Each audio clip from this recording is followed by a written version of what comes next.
जय हिंद, जय भारत। आप देख रहे हैं वीएस टॉप न्यूज़। दोस्तों, चैनल को सब्सक्राइब करें, बेल आइकन जरूर दबाएं और कमेंट बॉक्स में जय हिंद लिखें। बहुत सारे ख्वाब लेकर आया था, इसने ख्वाब कौम को दिखाए भी थे, लेकिन इसकी इकोनॉमी के बारे में असेसमेंट ठीक नहीं थी। और फिर पीएमएलएन ने जाते जाते इकोनॉमी को कुछ इस तरह के टीके लगाए कि आते ही 1 साल तक एक बहुत बड़ा डिजास्टर रहा जिसका इसको सामना था। अब ये आदमी इकोनॉमी को जब तक ठीक नहीं करेगा ना, ये डिलीवर नहीं कर पाएगा। याद रखिएगा कि भूख से बड़ा कोई और मसला नहीं होता। जब तक इकोनॉमी ठीक नहीं हो जाएगी, इमरान खान कुछ भी नहीं कर पाएगा। ना इस्लाहात कर पाएगा, ना तालीम में कर पाएगा, ना सेहत में कर पाएगा, ना लॉ एंड ऑर्डर में कर पाएगा, ना रूल ऑफ लॉ कायम कर पाएगा, ना लोगों का प्रॉपर तरीके से एहतसाब कर पाएगा। ये कुछ नहीं कर पाएगा जब तक कि इकोनॉमी ठीक नहीं होगी। जब हमारे पास खाने के लिए रोटी हो जाएगी ना, फिर हम बाकी चीजें देखेंगे कि घर की दीवार बनानी है, फर्श पक्का करना है, छत पे सीलिंग लगवानी है, अब एसी भी लगवा सकते हैं, पैसे बचे हुए हैं, बच्चों को अच्छे स्कूल में भेज देते हैं, ये सारा कुछ हो जाएगा। इस वक्त मामला जो है वो इकोनॉमी का है। और पाकिस्तान को हर उस प्लेटफॉर्म पे मैं ये कहता हूं कि प्राइम मिनिस्टर ऑफ पाकिस्तान जितना ज्यादा ट्रेवल करे उतना अच्छा है। हर जगह पे जाए, सरकारी खर्च पे जाए, जितना ज्यादा ट्रेवल करेगा, जितनी दूर तक जाएगा, पाकिस्तान का नाम उतनी दूर तक जाएगा। हमारे पास एक ब्रांड तो है ना, कम से कम। ओके, एक तनकीद आ रही है वजीर आजम पे कि आपने कहा कि सरकारी खर्चे पे, वो कह रहे हैं यहाँ तो खर्चा कोई नहीं है, हर चीज एक स्पॉन्सर्ड है। Is that the right way, sponsored?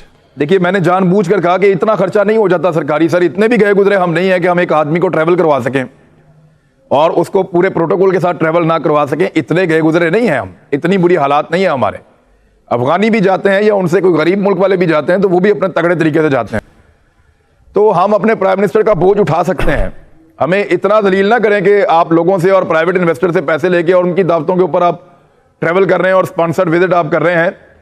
हम तो लोगों को भी स्पॉन्सर कर सकते हैं। पाकिस्तान को, ये डिवोर्स तो एक बहुत बड़ा फॉर्म है ना, पाकिस्तान को किसी किस्म का कोई भी फॉर्म जहां मौका मिले उसको मिस नहीं करना चाहिए। हर जगह अपनी एग्जिस्टेंस उसको शो करना चाहिए। इंडिया ने ये किया था, आपको याद होगा।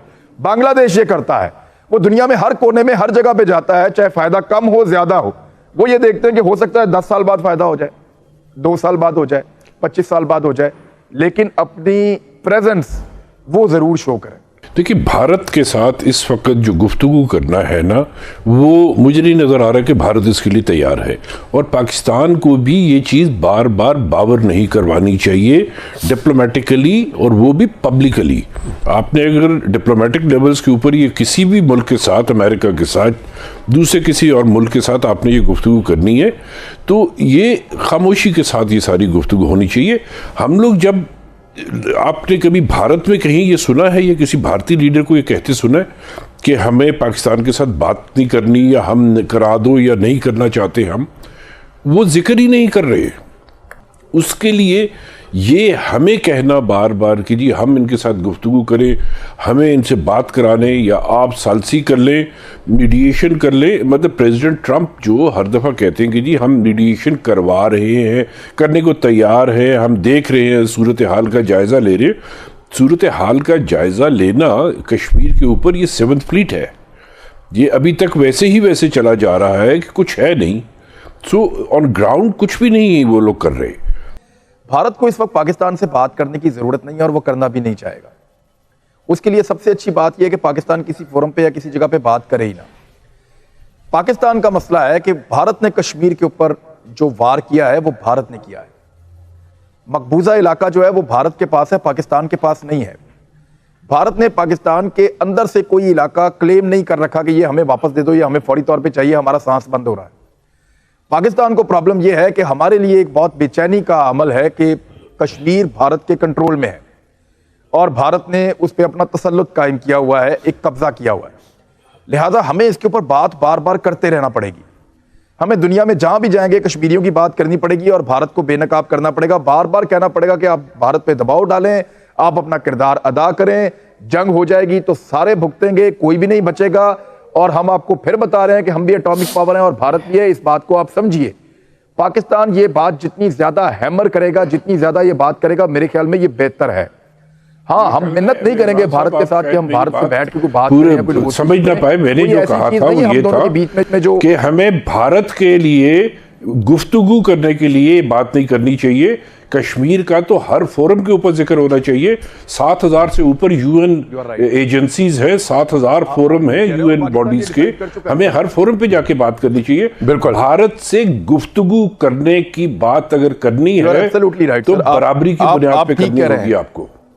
अच्छा जमील साहब, ये देखें ना, अभी जो एम्बेसडर गालिब और इमरान बात कर रहे हैं, ये वर्ल्ड फरमा रहे हैं, लेकिन मेरे ख्याल में पाकिस्तान पहले ही इस पॉलिसी को अडॉप्ट कर चुका है। Yes that's right.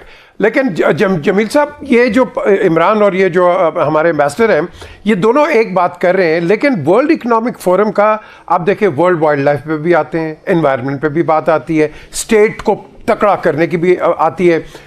Human rights violations जो कश्मीर में है, आई मीन पाकिस्तान इस पे तो जस्टिफाइड है ना, कम से कम वो कह सके कि भाई लुक, आप यहाँ डेवलपमेंट की, ह्यूमन लाइफ की डेवलपमेंट की बात कर रहे हो, तो लेकिन ये जो ब्लेटेंट वायलेशंस है, कम अज इस पे भी तो कुछ जोर देना चाहिए। जी हाँ, ये बेर साहब आपने बिल्कुल ये बजा फरमाया, और यही हमारी कमज़ोरी है। आप अंदाज़ा करें कि लीगल डिप्लोमेसी के ज़ुमरे में ये बात आती है, और लीगल डिप्लोमेसी में जब UN high commissioner human right अपने आंसुओं और सिसकियों के साथ अपनी 250 सफ़ों की रिपोर्ट पेश करता है पिछले साल, वो पूरी दुनिया के लिए रिपोर्ट थी, सिर्फ पाकिस्तान के लिए नहीं थी वो। और वो उस रिपोर्ट के बाद जो ह्यूमन राइट वायलेशन के सारे तस्करे हुए, ये वही बातें हैं जो हम अपने तौर पर करते रहे हैं, उससे कहीं ज़्यादा लिखा गया इसमें ह्यूमन राइट कमीशन की तरफ से। अब उसको फॉलो करने के लिए पाकिस्तान ने कश्मीर डेस्क बनाए। मेरे बड़े मोहतरम दोस्त गालिब साहब बैठे हुए हैं, वो शायद इसमें ऐड करना चाहें। मैंने चेक किया तो माँ सिवाय यूके या एक आध जगह शायद वो डेस्क थोड़ा बहुत काम कर रहा है, बाकी जगह सिर्फ डेस्क ही डेस्क है और बाकी काम कुछ नहीं हो रहा है उस पर। और काम न होने की बहुत सारी वजूहात भी हैं। उसमें जो हमारी कोशिशें हैं उसमें कई गुना इजाफा करना पड़ेगा, क्योंकि चैलेंजेस जो है वो बिल्कुल स्काई रॉकेटिंग किस्म के चैलेंजेस हैं कश्मीर में। और कश्मीर क्योंकि हमारे फॉरेन पॉलिसी का कलीदी नुक्ता है, कॉर्नर स्टोन है, और उस पर अगर हम सिर्फ प्राइम मिनिस्टर बात करके आ जाए, प्राइम मिनिस्टर ने तो यकीनन बहुत दफ़ा बात की, और प्राइम मिनिस्टर ने एक मरतबा नहीं मुतअद्दिद बार कहा है कि कश्मीर वो मसला पड़ गया है जहाँ की 2 न्यूक्लियर कुव्वतें आमने सामने खड़ी हैं, और दुनिया को पता है कि अगर खुदा न खास्ता जंग छिड़ जाए तो शुरू हो सकती है, ख़त्म का किसी को पता नहीं। अब बहुत सारे थिंक टैंक इस पर बात कर चुके हैं, अमेरिका में बहुत सारी इस पर लिटरेचर अवेलेबल है, दुनिया के बाकी ममालिक में है कि 2 न्यूक्लियर पावर, और अगर कोई खुदा न खास्ता न्यूक्लियर फ्लैश पॉइंट आ जाए तो फिर क्या बनेगा दुनिया का। मैं चंद लम्हों में बता दूं आपको कि दुनिया क्या कहती है और साइंटिफिक इसकी तहकीक क्या है। साइंटिफिक इसकी तहकीक ये है कि अगर दुनिया के किसी हिस्से में भी कोई न्यूक्लियर अगर वेपन इस्तेमाल हो गया तो 50 किलोमीटर तक आसमान में उसका धुआं जाता है और 7 दिन के अंदर पूरी दुनिया में फैल जाता है, कहत हो जाती है, फसलें ख़त्म हो जाती हैं, मौसम तब्दील हो जाते हैं। तो दुनिया बेवकूफ़ नहीं है, उनको पता है।